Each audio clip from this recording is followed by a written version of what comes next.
Start करें, video on कीजिए।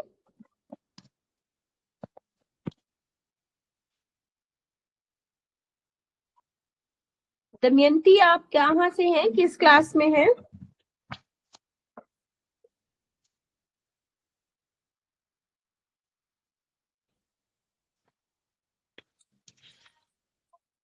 दमयंती, अगर आप हमें सुन रहे हैं, जिस आईडी से हैं वो कहाँ से हैं, आप किस क्लास में हैं? अच्छा। पेज नंबर 33 पे हम लोग थे, 34 पे थे, पर 33 पे वाटर बॉडी के लिए हम लोग पढ़ रहे थे। ठीक, करेक्ट। सभी लोग खोल ले, कविता जी, रमा जी। तो वाटर बॉडी मतलब जल तत्व, जल, चंद्र और शुक्र दोनों को ही, अपनी टेबल भी जो बना रहे थे, ठीक है।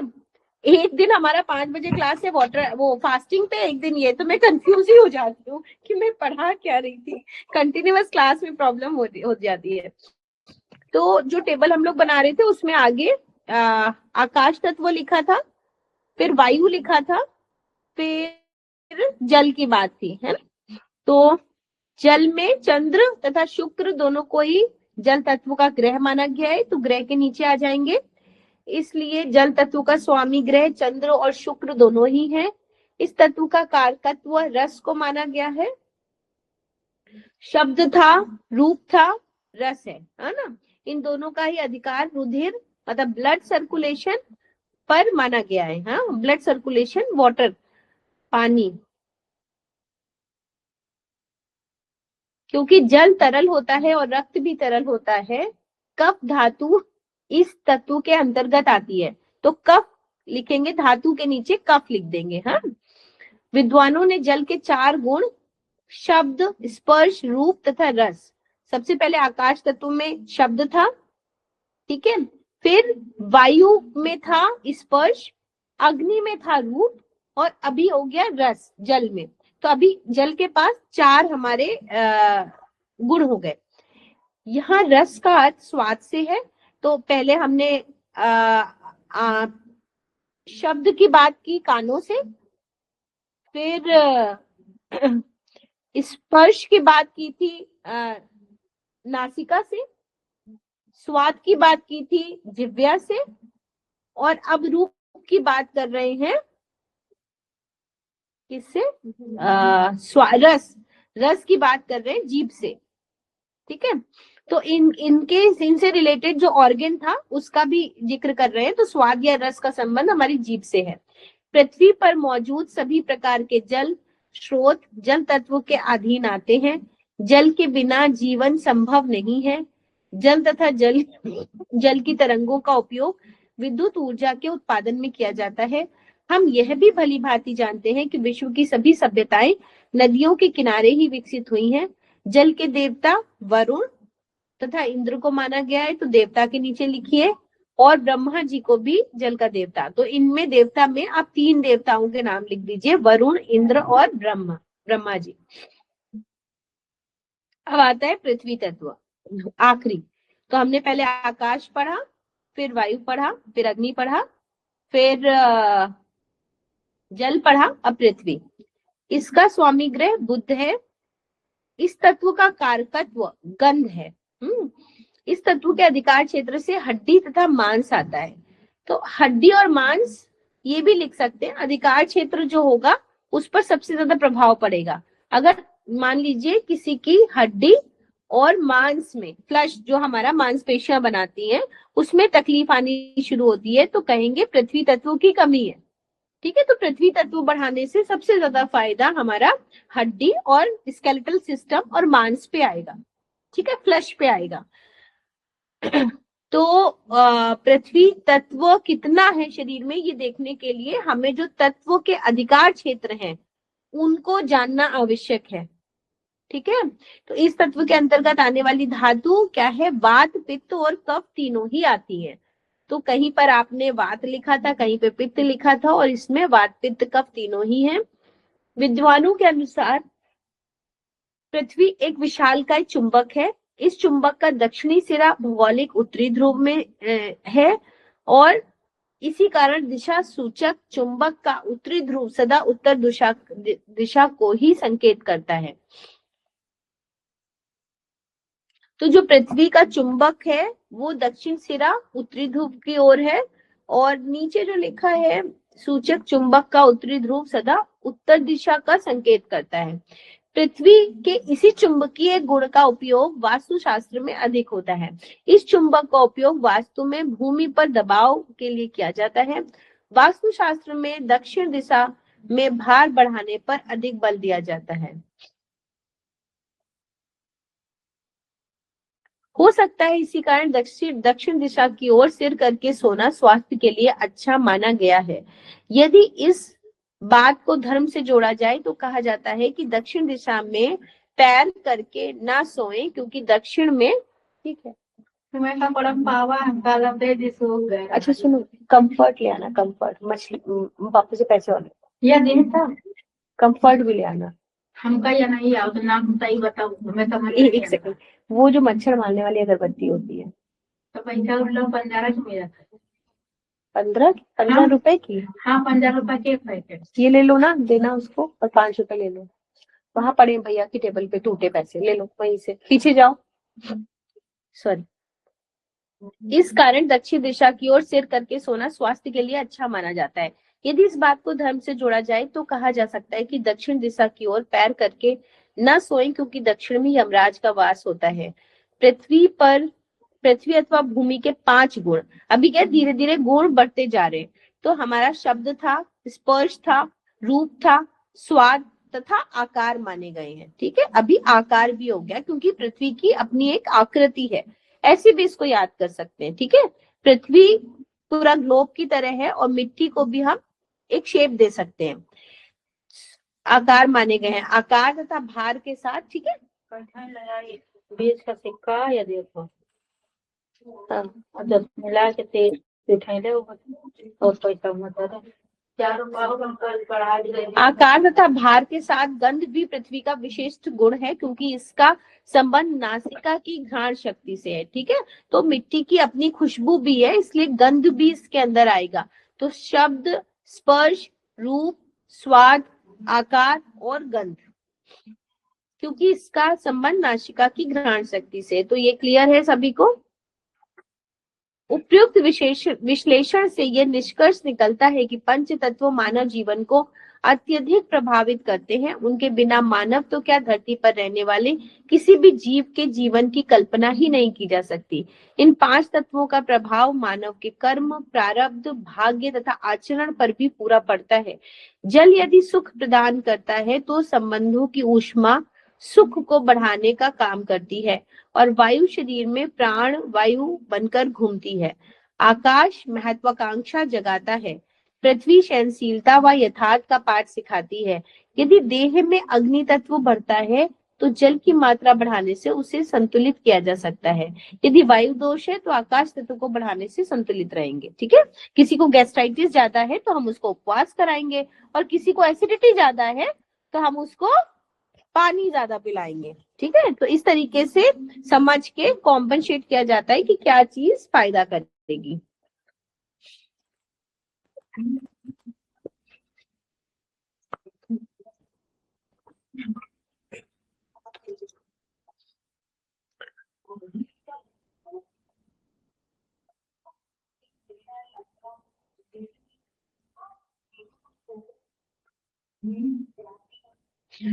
अग्नि तत्व बढ़ा है तो जल की मात्रा बढ़ाएंगे, मतलब किसी को एसिडिटी है, गुस्सा ज्यादा आता है, एंगर है, जलन हो रही है छाती में, तो हम उसको पानी तो पिलाएंगे पिलाएंगे, हिब्बात देंगे, है ना, इस तरह के पानी के ट्रीटमेंट।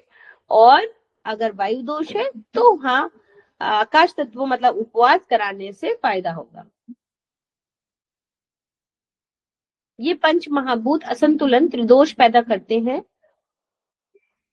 गर्भधारण जब भ्रूण बनता है के दौरान निषेचन के समय प्रत्येक व्यक्ति का संविधान इन 3 दोषों द्वारा निर्मित होता है, और इन 3 दोषों का अनुपात इस समय निर्धारित होता है कि उसके जीवन के दौरान अपरिवर्तित रहता है। ये दोष मिलकर हमारी प्रकृति शारीरिक संगठन का निर्धारण करते हैं। मतलब जब फर्टिलाइजेशन हो रहा है ना, जाइगोट से बहुत सारा डिवीजन हो रहा है। इतनी सुंदर सृष्टि की रचना है कि हम लोग तो जो साइंस पढ़ रहे हैं वो इस तरीके से पढ़ रहे हैं ना, फिजियोलॉजिकल, कि अभी ये 4 सेक्शंस में बटा, फिर 8 बटा, फिर 12 बटा, और फिर इसकी आंखें आई, फिर धड़कन आई, फिर हृदय आया। पर जब इम्ब्रियो बन रहा है तभी जो है उसमें त्रिदोष, जो वात पित्त कफ का बैलेंस है, वो पहले ही डिसाइड हो गया है ना। और अब वो हमारे हाथ में है कि हम उसको कैसे मैनेज करते हैं, कैसे बैलेंस रखते हैं। ये पंच महाभूत असंतुलन त्रिदोष बनाते हैं। त्रि का अर्थ है 3, दोष का अर्थ है बुनियादी घटक जो प्रत्येक मानव के शरीर का निर्माण करते हैं। प्रत्येक मनुष्य इनमें से कोई एक है। क्या है? वात पित्त कफ सबके शरीर में है, पर कोई वात प्रकृति का है, कोई पित्त प्रकृति का है, कोई कफ प्रकृति का है। वात दोष प्रधान है, किसी में पित्त दोष प्रधान है, किसी में कफ दोष प्रधान है। ठीक। वात दोष का निर्माण आकाश, यूनिवर्सल स्पेस और वायु तत्वों से होता है। वात, क्योंकि वात मूव करता है ना, पूरे शरीर में मूव करता है, ऐसे समझिए, वायु मूव करती है। ठीक है, तो वात दोष का क्या है? वायु तत्वों से होता है और आकाश तत्व। पित्त दोष अग्नि तत्व के कारण होता है। किसी में पित्त दोष ज्यादा है तो घूम फिर के वो गुस्से वाला ज्यादा होगा। और उसको चटपटा तीखा गरम पसंद ही होगा, क्योंकि उसकी बॉडी में उसको वैसे ही करना है कि पित्त दोष बढ़ के रहे, क्योंकि वो पित्त प्रधान व्यक्ति है। और कफ दोष क्या है? जल और पृथ्वी तत्वों द्वारा निर्मित होता है, क्योंकि कफ मतलब भारी चीज। ठीक है, तो ये वात पित्त कफ प्रधान व्यक्तियों की विशेषता है कि कोई व्यक्ति या वात प्रधान होगा, या पित्त प्रधान होगा, या कफ प्रधान होगा। वात दोष है तो गवर्न हो रहा है वो आकाश और वायु तत्व से। पित्त प्रधान है तो वो अग्नि तत्व से गवर्न हो रहा है, और कफ प्रधान है तो वो पृथ्वी तत्व से गवर्न हो रहा है। जल तत्व और पृथ्वी तत्व से।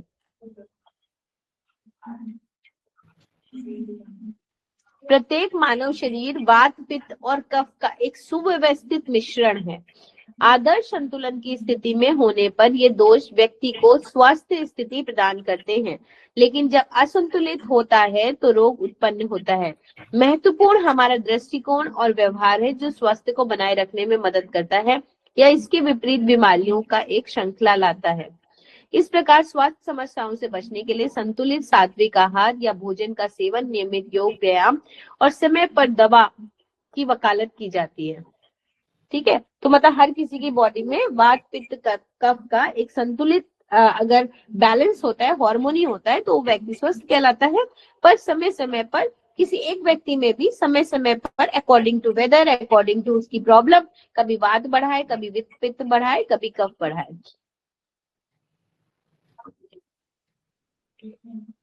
पंच तत्वों में समन्वय। सृष्टि की रचना पंच तत्वों से हुई है। इन्हीं पंच तत्वों से मानव शरीर भी बना है। मिट्टी, पानी, हवा, अग्नि और आकाश, इन 5 तत्वों का ही सभी कुछ सप्रसार है। वस्तुओं का परिवर्तन, उत्पत्ति, विकास तथा विनाश इन तत्वों की मात्रा में परिवर्तन आने से होता है। शारीरिक अस्वस्थता भी इन्हीं के असंतुलन के कारण उत्पन्न होती है। यदि इस असंतुलन को सदैव संतुलित बनाए रखा जाए तो शरीर स्वस्थ और निरोग बना रहता है। आहार विहार की असावधानी के कारण तत्वों का नियत परिणाम घट बढ़ जाता है। फलस्वरूप, रमा जी अपनी तरफ से म्यूट कीजिए। फलस्वरूप रोग उत्पन्न हो जाते हैं। वायु की मात्रा में अंतर आ जाने से, अब वायु तत्व में अंतर आया तो गठिया, आपको पता है, लकवा दर्द पता है, कंप, अकड़न, नाड़ी विक्षेप आदि कठिनाइयां हो जाती हैं।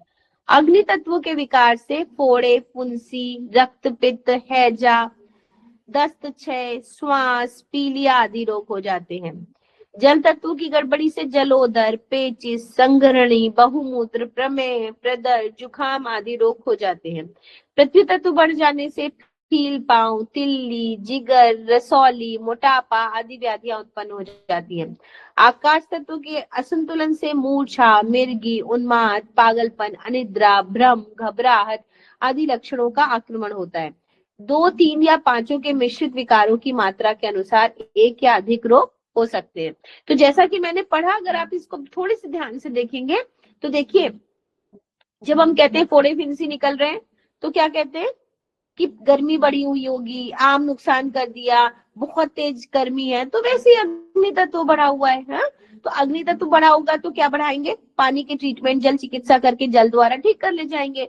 तो फोड़े फुंसी है तो गर्मी ज्यादा है, तो गर्मी वाले खाने वैसे भी मना किए जाते हैं कि हल्दी बहुत गर्म होती है, काली मिर्च गर्म है, तो काफी लोग बहुत बार एसिडिटी बढ़ा लेते हैं इस तरह के काढ़े वाड़े का सेवन करके। हाँ, तो उनको जितना शरीर को बाहर से अंदर से ठंडा रखेंगे उतनी जल्दी ठीक हो जाएंगे। तो आप देखो, रक्त पित्त है ना, एसिडिटी, हाँ, ब्लड, फोड़े फुंसी, हैजा, लूज मोशन, दस्त, क्षय, श्वास, पीलिया, सारे लोग अग्नि तत्व से रिलेटेड हो गए, है ना, जॉइंटिस। अब जल तत्व में जलोदर, पानी भरना शुरू हो गया, लूज मोशंस हो गए, ठीक है, यूरिनेशन ज्यादा हो रहा है, प्रमेह, ब्रदर, ल्यूकोरिया हो रहा है, जुकाम हो रहा है, तो हर जगह से वाटर लीकेज है ना। तो वाटर लीकेज जहाँ पे है वहां जल तत्व की गड़बड़ी है। पृथ्वी तत्व, फील पांव अपने आप एलिफेंट पैर हो जाता है ना। स्प्लीन, लिवर, रसौली, मोटापा, ये सारी पृथ्वी तत्व से। तो एक बार अब आकाश तत्व में देखिए, सारा का सारा पागलपन, अनिद्रा, भ्रम क्या है, घबराहट, थॉट से रिलेटेड है ना। खाली स्पेस, कुछ नहीं है उसको सोचने को, तो ऐसा वाला। तो खाली स्पेस जब क्रिएट करेंगे और उसको सही तरीके से बैलेंस किया जाए तो व्यक्ति ठीक हो जाएगा। अच्छा, कभी कभी मिश्रित विकार होते हैं कि व्यक्ति को, मान लीजिए फोड़े फिंसी भी निकल रहे हैं और अनिद्रा, घबराहट भी है ना, मिर्गी, मूर्छा भी है, तो कहेंगे कि भाई ये दो दो तीन तीन तत्वों का इम्बैलेंस है। इसी प्रकार यदि तत्वों की मात्रा कम हो जाए तो दूसरे प्रकार के रोग उत्पन्न होते हैं। अग्नि तत्व की कमी से क्या होगा, प्रॉपर हीट चाहिए बॉडी को, अगर नहीं है तो हमें शीत, जुकाम, इनफर्टिलिटी, गठिया, मंदाग्नि, शिथिलता जैसे लक्षण प्रकट होते हैं। वायु तत्व की कमी से आदि लक्षण परिलक्षित होते हैं। पृथ्वी तत्व की कमी से सूखा रोग, बेरी बेरी, अंगों की शिथिलता, कमजोरी आती है। इसी प्रकार जल तत्व और आकाश तत्व की कमी से अनेक रोग हो जाते हैं। तो कमी से अलग रोग होंगे, अधिकता से अलग रोग होंगे, अपने उसी हिसाब से। पर ये भी है कि देखिए, अग्नि तत्व की कमी मतलब जल तत्व की अधिकता, ठीक है, तो अग्नि तत्व की कमी है तो जल तत्व की अधिकता वाले रोग होंगे। अग्नि तत्व की अधिकता है तो आपने समझा ही कि बॉडी में हीट बढ़ी हुई है तो फोड़े फुंसी होंगे, हाँ, ऐसी हाइपर एसिडिटी होगी। तो इस तरीके से आपको थोड़ा समझ के बीमारी का एग्जाम्पशन क्रिएट करना होगा। इस दरवाजे को भेज दो, मम्मी को पूछ लो क्या क्या करना है, मम्मी से बात कर लो, मैं क्लास ले रही हूँ।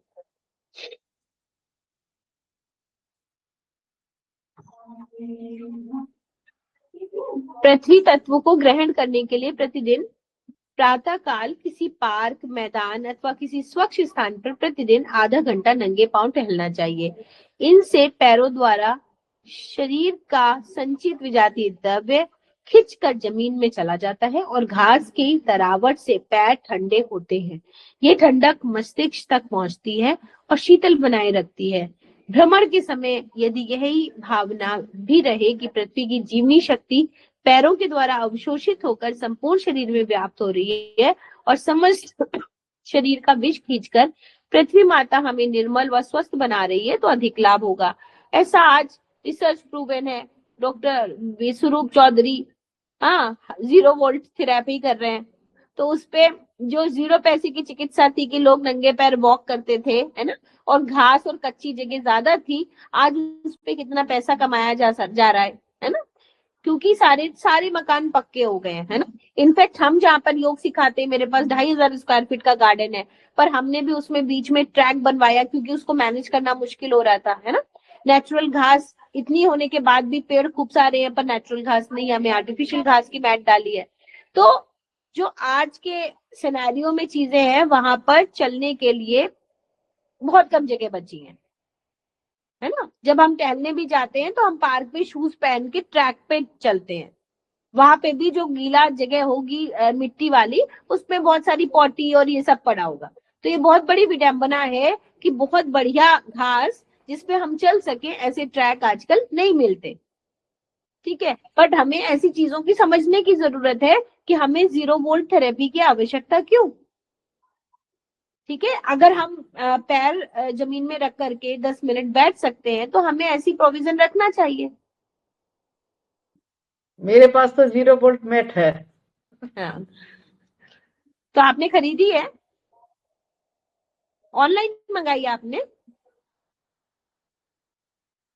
तो उसी को अपने पैर पे रख लेती हूँ, और इलेक्ट्रिसिटी, क्योंकि घर में अर्थिंग है तो उसकी जरूरत नहीं थी। उसमें तो पूरा आया था कि खिड़की से नीचे जो है जमीन में गाड़ दो, वहां पर आ जाएगा। लेकिन मैंने देखा घर में अर्थिंग है तो उसकी जरूरत नहीं है, तो मैंने उसमें बस वो प्लग चेंज कर दिया, ये लगी हुई है, तो जब मैं बैठती हूँ तो वो पैर उसी पे रखे रहते हैं। अच्छा, तो ये काम करती है? हाँ बिल्कुल करती है। कितने का मैं मिला तो, आपको? ये तो मैंने डॉक्टर विश्वभाई चौधरी की साइट से मंगाया था, लगभग शायद 1100-1200 का था। इतनी चौड़ी सी है पायदान के रूप में। वैसे तो अब मैं बनाना सोच रही हूँ, मैं डबल बेड बनाऊंगी। अच्छा, हाँ, इसका जरा एक फोटो मुझे मैंने व्हाट्सएप मैंने कीजिएगा। हाँ भेज दूंगी। मैंने मैम दिखा दरअसल दीजिए उनका हमें भी। उनका वो कोर्स किया हुआ है, CIM का, सर्टिफिकेट इन इंटीग्रेटेड मेडिसिन में, 3 महीने अच्छा का। तो मुझे अच्छा, उनकी उसकी पूरी जानकारी है, इसीलिए। तो ये 3 महीने का किया आपने कोर्स? हाँ, 3 महीने का किया। उनकी साइट पे ही है, 2 घंटे के लेक्चर होते हैं, उसको सुनो। फिर हम्म उनका 2 घंटे की PPT है, उसको अच्छी तरह पढ़ो। फिर हम्म एक एग्जाम दे दो, उससे पास हो जाए तो नेक्स्ट। इस तरह से लेसन है पूरे पूरे उसके। जब अपने फ्रूटफुल, सारे, हाँ फ्रूटफुल है ये? हाँ बिल्कुल, पूरी पूरी नेचुरोपैथी है, पूरी आयुर्वेदी है, पूरा 0 वोल्ट थेरेपी है, 360 डिग्री का है, हॉट वाटर इमर्सन है, स्टीम बाथ है, सारी चीजें। और साथ ही जितने भी हम मसाज वगैरह करते हैं तो उसमें 2 घंटे का लेक्चर बाकायदा करके भी दिखाया है। और कितने का है ये कोर्स? कोर्स तो उनका महंगा है, 14,500 का, लेकिन 2,500 की करीब किताबें मिल गई हैं, हम्म है ना, तो वो है ऑनलाइन। कोई इसलिए कोई मैंने, बड़ी बात नहीं है 14,500 का। हाँ, एक्चुअली मैंने लेकिन इनका पूरी जो नॉलेज है उसमें। हम्म मैंने देखिए पूरे पूरे उनके नोट्स बना रही, क्योंकि ये रही किताब, है ना, ये पूरा लिखा होगा, क्योंकि उनका PPT ऐसा है उसको सेव नहीं कर सकते। तो मैंने कहा पूछो कौन करेगा, तो मैंने लगा उनका PPT लिख डालें काफी। ग्रेट। तो आप तो खुद ही क्लासेस ले सकती हैं। और क्या। एक हाँ, और क्लासेस शुरू कर दीजिए। सही है। मुझे ये मुझे मुझे इनकी पूरी नॉलेज हो गई है वो, क्योंकि उन्होंने ऐसा बना, बात भी ठीक है कि ऐसा वो सेव ही कर लेंगे तो फिर कौन लेगा। तो उनके ना वीडियो सेव हो सकते हैं, ना इनके ये सेव हो सकते हैं। सही तीन बात, महीने के सही लिए बात। 3 महीने के लिए वैलिड है। 3 महीने में आप नोट कुछ भी कर लो। नहीं तो देखिए, मैंने तो ये, क्लासेस तो लाइव ही होने चाहिए, है ना। हाँ और क्लासेस का ये तो होना ही नहीं चाहिए कि सेव होकर के कोई सुन रहा है, हाँ क्योंकि सही बात है। वो इफेक्टिव नहीं होते। वो दो ठीक है, ढाई जो घंटे करना की है इनके लाइव करो। 2-2.5 घंटे का वीडियो होता है, हर संडे को आता है। हर संडे क्लास होती है, फिर उसके बाद PPT पढ़ लो, उसके बाद इनका एग्जाम दे दो। उसमें पास हो गए, उसमें कई ट्रायल हैं, पहली बार में पास हो गए तो नेक्स्ट में चले जाओ। इस ऐसा तरह, मैंने ऐसा मैंने पैलिएटिव केयर का कोर्स किया है, जहाँ अच्छा, पे मैं लेक्चर देने गई थी अभी हाँ, कैंसर एड सोसाइटी में। तो हमने फेलोशिप प्रोग्राम किया कैंसर पेशेंट पे। अच्छा तो अच्छा, ये फिर हमने इसका जो है पूरा वो भी मिला हाँ, हमको, जो नहीं मिलता फेलोशिप प्रोग्राम में बढ़िया अच्छा, हाँ हाँ गाउन वगैरह। तो हाँ उसको अगर आपने 70% से नीचे मार्क्स आ रहे हैं, है ना, ऑनलाइन हाँ एग्जाम में, तो फिर से री एग्जाम दिया, फिर री हाँ एग्जाम दिया, ऐसा। हाँ, इनका ठीक है। इनके 3 और कोर्स मुझे अच्छे लगे, है ना, पहले तो यही कर रही हूँ, एंड करा है। विश्वरूप चौधरी जी का नाइस एक्सपर्ट एज ए, हाँ हाँ, हमने कोविड में काम किया उनके साथ 2 साल हाँ करीब। तो वो हाँ जितनी मेल्स आती थी उसके थ्रू उनका जो स्ट्रक्चर था वही हम हाँ, डिजाइन एक करते एक लेक्चर तो 1 दिन का तो उनका इसी पर है पूरा, थे। कि कैसे कैसे क्या करना चाहिए था, कैसे बट अगले पता टाइम है पे क्या चले। है रमा जी, मैंने बहुत पास से देखा कि अगर हाँ मुझे नेचुरोपैथी नहीं आती होती तो मैं पेशेंट के साथ फंस जाती। हाँ, मतलब सिर्फ तो है। उतना पर्याप्त नहीं है। हाँ, वो पता है, पूरी नॉलेज होनी चाहिए, है ना। बहुत इसमें सारी। इसमें ये दे देते हैं पूरी, न, क्योंकि अच्छा। नेचुरोपैथी का पूरा बाकायदा डॉक्टर करके दिखा रही है, सब तरह की मसाज, सब तरह का वो कैसे विधि क्योंकि है, क्या है क्योंकि इनका। आपने तो कह दिया भाई कि सिर्फ कोकोनट वाटर और उस पे रखना है, हाँ पोमग्रेनेट पे। अब कोविड का पेशेंट है, सीवियर हेडेक है ना, पागल हुआ पड़ा है, अगर आपको नेचुरोपैथी नहीं आती तो आपको वो जान रहा है, आप हाँ, तो फंस सही गए बात है। ना उस समय पे। और क्या। तो मुश्किल हो रही थी तब, उस समय हम उनको हॉटफुट बात दिलाते थे, एक्यूप्रेशर हाँ, कराते थे, ऐसा वाला।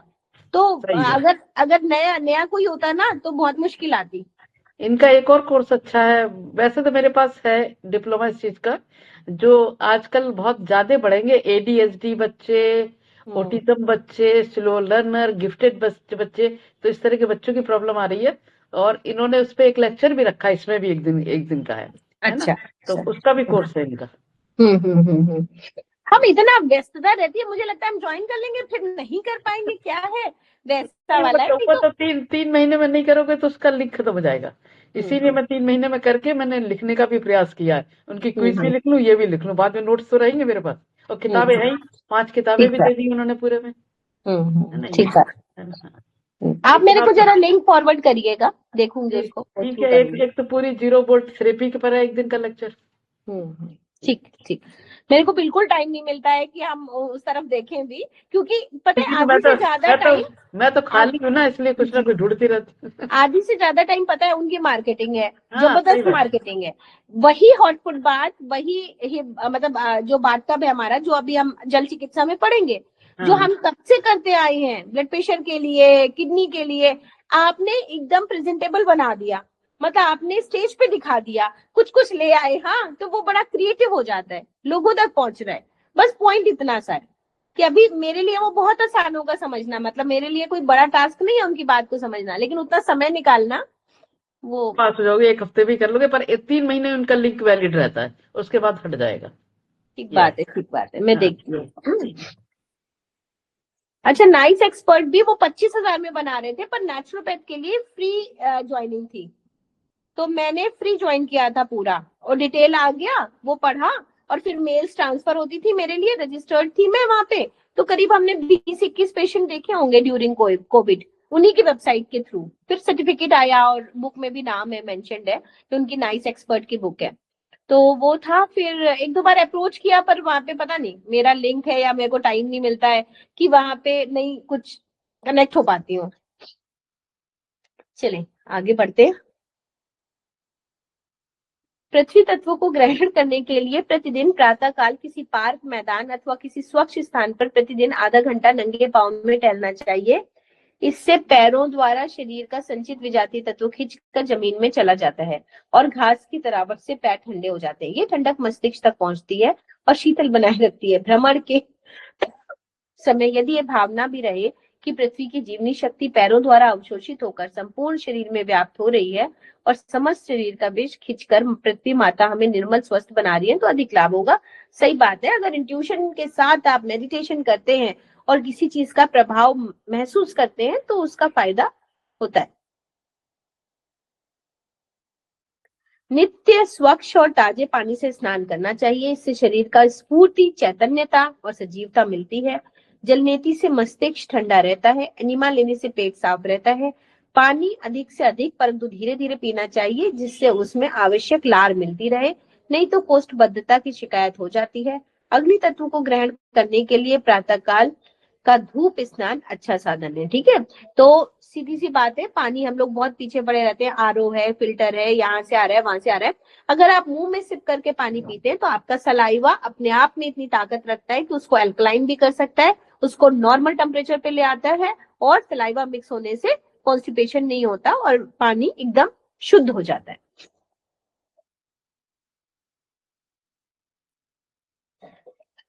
नंगे बदन बैठने से आवश्यक विटामिन और अन्य तत्व शरीर के सभी अवयवों के साथ समान रूप से मिलते हैं। वायु तत्व की पूर्ति प्रातः काल के टहलना तथा प्राणायाम के द्वारा करनी चाहिए। आकाश तत्व की प्राप्ति उपवास से की जा सकती है। तो आकाश तत्व दो तरीके से, अग्नि तत्व धूप स्नान करके, आकाश तत्व उपवास करके, वायु तत्व टहल कर और गहरी सांस लेकर के, पृथ्वी तत्व नंगे पैर पृथ्वी में पैर रख के टहलना या बैठ जाना। इन सब से हम संतुलित कर सकते हैं। यह सर्वमान्य तथ्य है कि पंच तत्वों में असंतुलन से ही तरह तरह की व्याधियां और विकार उत्पन्न होते हैं।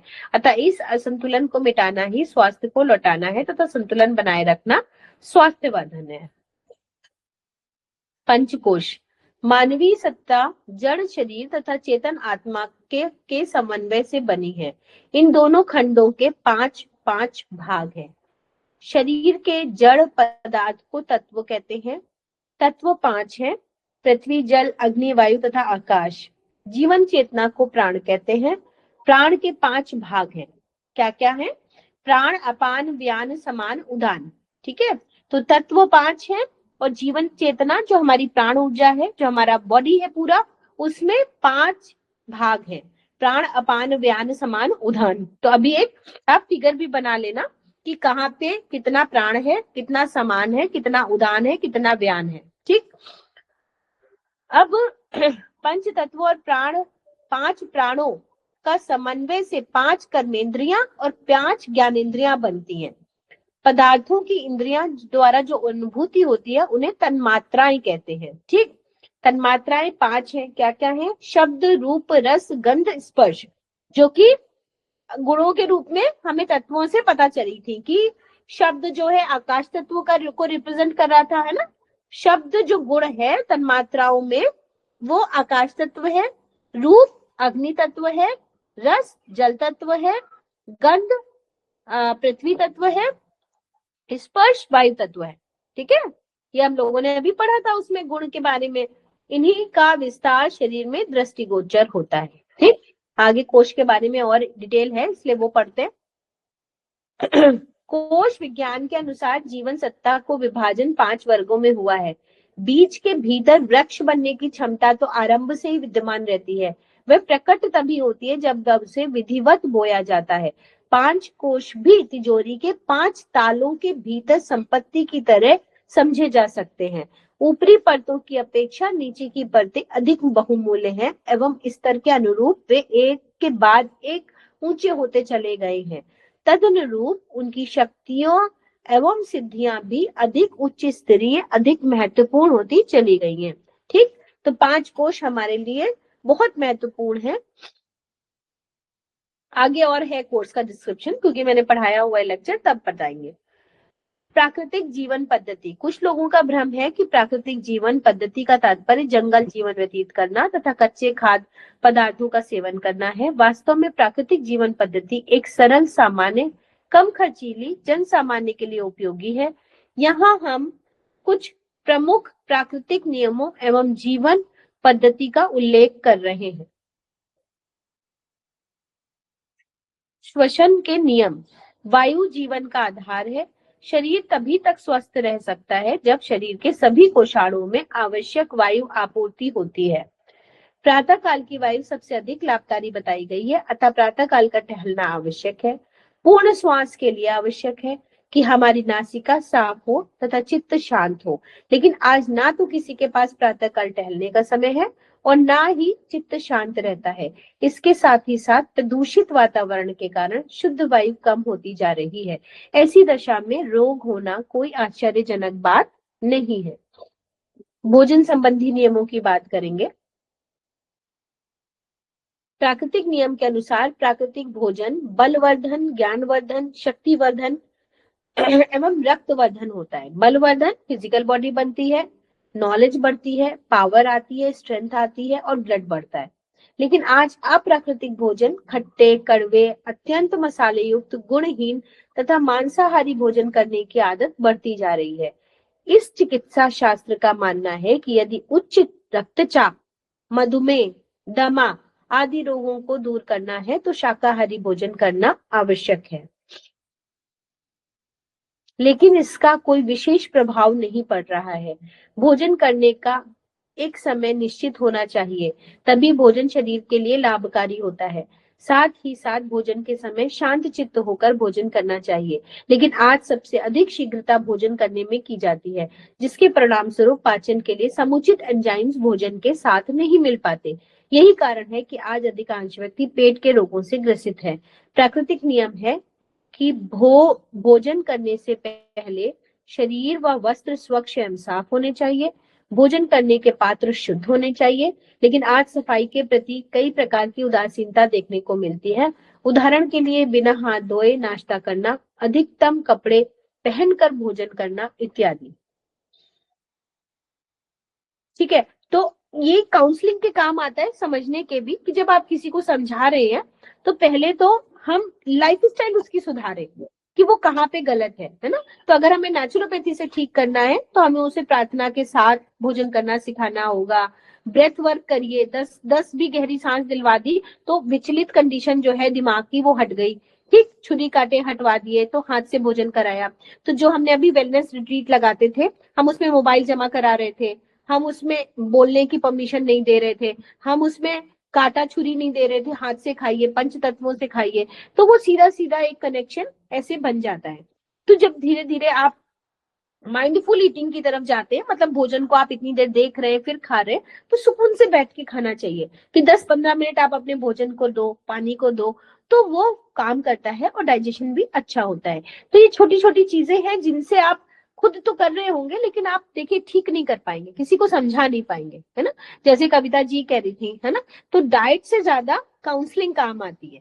हाँ, डाइट से भी ऊपर की कभी कभी लीवर पेशेंट क्या करता है, बहुत हरी जल्दबाजी में खाता है, हमेशा आप देखो वो बहुत हड़बड़ी में खा रहा होगा, एक सांस में पी रहा होगा, तो ये सब आप नहीं बता पाओगे, आपका कहना ही नहीं मानेगा कोई। ठीक है, मैम एक हाँ बताएं। एक और चीज बोलनी थी, अभी क्लास के बाद मैं आपसे बात करूंगी ना, ठीक, तो वो आपसे, मतलब मैं उनको आपका कांटेक्ट नंबर दे दूंगी और वो आपसे बात करेंगी डायरेक्टली। ठीक। तो कहने का मतलब है ना कि ये छोटी छोटी बातें हैं कि हम बहुत बड़ा बड़ा डाइट प्लान तो दे देते हैं, पर जहां पर छोटी गलतियां हो रही है वहां पर नहीं समझ पाते। ठीक है, और वो छोटी सी गलती हमें पता है ना कि नेचुरोपैथी में वो कितने काम की है, कि अगर एंजाइटी लेवल ज्यादा है, समय नहीं दे रहा है कोई, तो अगर आपने भोजन के पहले लिख दिया, प्रॉपर लिख दिया डाइट प्लान में कि आपको 10 सांस लेनी है गहरी, तभी आप भोजन करोगे, है ना, तो जब लिख दिया तो वो प्रिस्क्रिप्शन हो गया। ऐसे बता दिया अरे हल्के में, उससे क्या ही होना है ना, तो हो सकता है उसी से सब होना हो। तो इसीलिए ये छोटी छोटी टिप्स भी बहुत काम के हैं कि भोजन करने का नियम क्या होना चाहिए। शारीरिक स्वच्छता का ध्यान जैसे पहले होता था कि भाई आप नहा धो करके ही भोजन करेंगे, तो पवित्रता इतनी इंपॉर्टेंट थी, आज नहीं, है ना। और फिर उसके बाद मन शांत होना चाहिए, प्रार्थना होनी चाहिए, पृथ्वी का संपर्क होना चाहिए, तो जमीन में बैठ के हम लोग करते थे। पालथी लगानी चाहिए जिससे पेट, जठराग्नि जो है उस पोस्चर में ओपन ओपन ओपन चक्रा पोस्चर होता है ना, जब हम पालथी लगा के बैठते हैं तो हमारे सारे चक्रास अलाइन रहते हैं, तो खाना अच्छी तरीके से हजम होता है। फिर खाना चबाना चाहिए, फिर हाथों का उपयोग करके खाना खाना चाहिए, तो सब कुछ है ही नहीं। मोबाइल हम लोग ऑपरेट कर रहे हैं, टीवी सामने चल रहा है, हाथ को धोया नहीं है, नैपकिन टिश्यू मिल गया, खत्म। ठीक है, और वो भी रोल मिल गए, तो वो रैप अप हो गया। जल पीने का नियम क्या है? प्राकृतिक नियम के अनुसार जल पीने से शरीर की सफाई का कार्य सुचारू रूप से चलता रहता है।